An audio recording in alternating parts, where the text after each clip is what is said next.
Hello, and welcome to Opening Bars.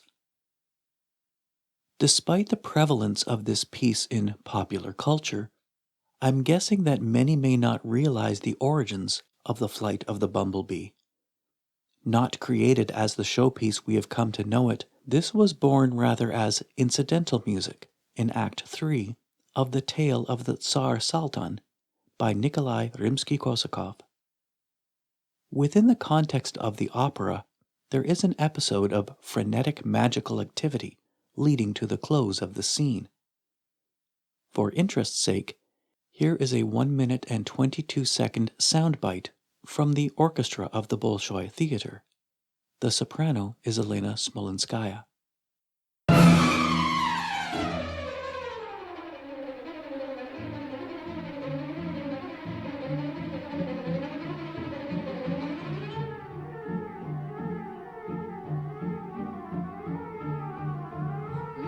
Теперь мы шмель гуляй, судно в море догоняй, а тихонько опускайся в щель, подальше забивайся.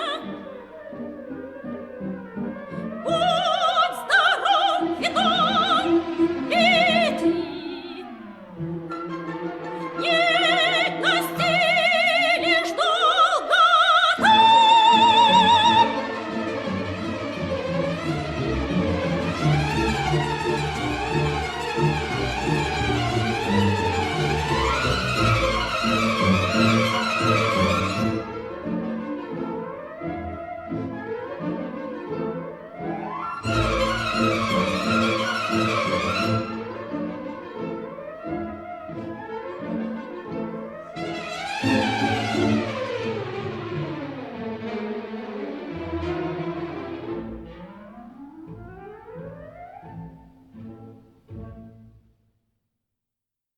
In coming to be an independent piece standing on its own, Wikipedia suggests, although in the opera the swan bird sings during the first part of the flight, her vocal line is melodically uninvolved and easily omitted. This feature, combined with the fact that the number decisively closes the scene, made easy extraction as an orchestral concerto piece possible. It has become, in current times, a bit of a symbol of virtuosity, so if you can play this up-tempo, it will dazzle your friends and colleagues. It had even become a category in the Guinness World Book of Records for the fastest, error-free performance. However, in 2012, Guinness stopped evaluating fastest musician records, stating that, quote, "We are unfortunately unable to continue monitoring these categories. It has become impossible to judge the quality of the renditions, even when slowed down." End quote. I think there is, of course, the primary challenge of mastering the sheer physical dexterity and exactitude required on your instrument for this piece. But there is an element of animating the musical representativeness of it too that should be considered. Let's talk about this in a bit, but first, the harmonic movement. This piece has been arranged for dozens of ensembles, but we will look at the solo piano setting by Sergei Rachmaninoff. We'll be using the treble and bass clefs, no sharps or flats, and a time signature of 2/4. I'd like to make a quick note about the MS in italics here on these E's. This is an Italian term, mano sinistra, mano meaning hand, and sinistra meaning left. So play those notes with your left hand. Sometimes, in French music, you may see an MG or main gauche, which means the same thing. I think it's best if we strip out the majority of the 16th notes in the right hand and reduce this to its fundamental chords. Although the flurry in the opening 8 measures are not accompanied, there is a suggestion of dominant 5, and if you listen to the orchestral version, there is an outline of an E major chord at measure 1 and measure 3.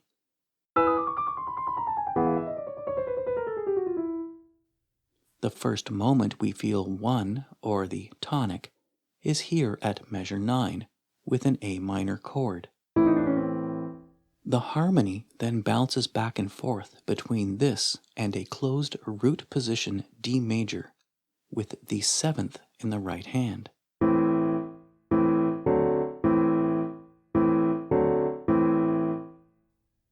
Now we have a harmonic progression which, using suite inversions, leads one seemingly to the tonic again but in the major.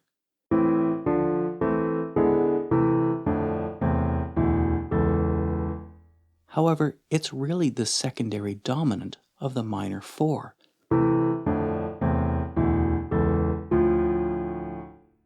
A tonal area where we hover for a while, until once again we descend gracefully through a series of inversions to alight in a development section of sorts.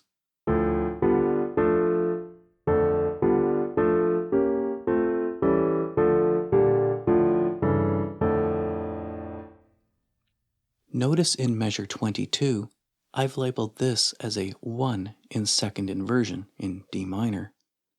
I consider the C natural as a chromatic neighboring tone. That chord, as fleetingly as it appears, is not sonically significant as an F major. It still feels D minor to me. Let's look at the rhythm.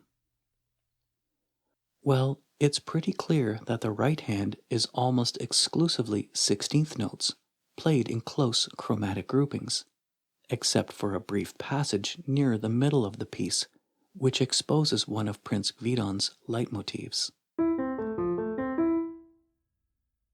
I would not articulate these smaller beamed quartets. Notice the slurring instead. That is where the musical groupings live. In marking my own score, I would continue that exercise for the balance of the right hand, maybe something like this. I would also suggest markings that provide a mnemonic to play slight decrescendos on the descending chromatic motifs and slight crescendos on the rising chromatic groupings. The left hand punctuates this flurry of notes with chords or intervals with 8th note values. Even though this piece is marked 2-4, I personally would not use this as a suggestion to create a strong beat, weak beat pairing. The 2-4 time signature is a notational strategy to me only. Now that you know the notes, you can concentrate on advancing specific piano techniques. One skill you can work on while practicing is, of course, the fingering for chromatic passages. Now, we have covered this before, with the suggestion that when you practice these as scalar semitone progressions, you might adopt this model. In the right hand ascending and descending, use your thumb and middle third finger on the white and black notes alternately, but use your index second finger on the F and the C. Unless you are actually starting on those notes, then substitute your thumb. Use a similar model for the left hand, except your index finger will land on the E and B respectively. But as you can see, the weaving motifs force a significant reconsideration from one's simple practice techniques. Here is one possibility. But notice how tightly cramped your positionality is, like here with a 4-5-4-3 on the A, B flat, A, G sharp. You may be able to pull this off for a few bars at a slower tempo, but you will run into trouble at a presto tempo marking, and it's nearly impossible to carry that conveniently and cleanly throughout the entire 2 minutes. Pause the video and try this for yourself at various tempi. I found this online by a music teacher, Shirley Kirsten. It's a wonderful example of a teacher-musician studying and marking the score. Closely examine her interpretation. Notice in particular how she avoids the use of her pinky, the fifth finger, which is typically the weakest of the five in the right hand, opting more often for the greater stability of the fourth finger. Try this one too for yourself. I always encourage students to fully analyze and mark their scores. Remember, you play the piano with your brain first and your fingers second. I suppose I do take issue with the tempos many adopt when performing this piece. It often ends up sounding like a crazed, bloodthirsty mosquito rather than a delightfully bumbling bee. In my performance, I like a quick and steady execution, crisp eighth note attack and release in the left hand, using convincing crescendos and decrescendos to mimic the pseudo-Doppler effect of the flybys. And later in the piece, mimicking the buzzing effect of the landing and takeoff.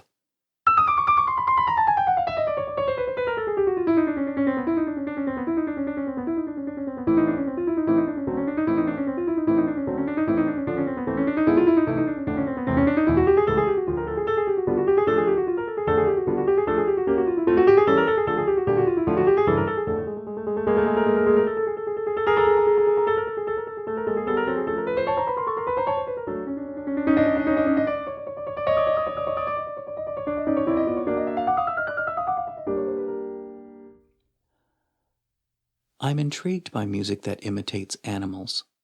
I'm curious about what elements of the music, either melodic, rhythmic, harmonic, dynamic, timbral, or textural, that suggest qualities that evoke the particular association.